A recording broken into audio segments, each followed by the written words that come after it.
Tad ir Latvijas attīstībai, kur numur 1 kandidāts ir Juris Pūce, kurš, acīm redzami grib to caurraidi dabūt legālā veidā kaut kādā. Padariet viņu priecīgu. Numur 11 ir jaunā konservatīvā partija, kur vairāk nekā 40% kandidātu ir vecāki par 51 gadu. Numur 12 ir suverēnā vara apvienība Jaunlatviešu. Neko nezinu. Numur 13 ir partija Gejināk!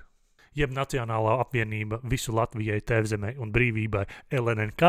Lūdzu saīsiniet jūsu nosaukumu vienreiz pa visiem mūžiem. Numur 14 apvienotais saraksts Latvijas zaļā partija, Latvijas reģiona apvienība un Liepājas partija, kas pavisam nesen vēl Saeimas koalīcijā, kur arī viņiem palīdzēja Nacionālā apvienība.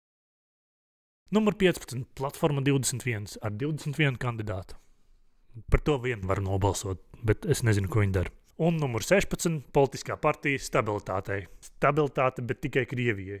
Noteikti neesmu jau izdomājis priekšlaicīgi, ka balsošu par kādu konkrētu partiju, jo visas pārējās man liekas neadekvātas. Dažas neadekvātākas kā citas, kā piemēram Latvija 1. vietā, bet es jau noteikti nevienu konkrētu neizcelšu.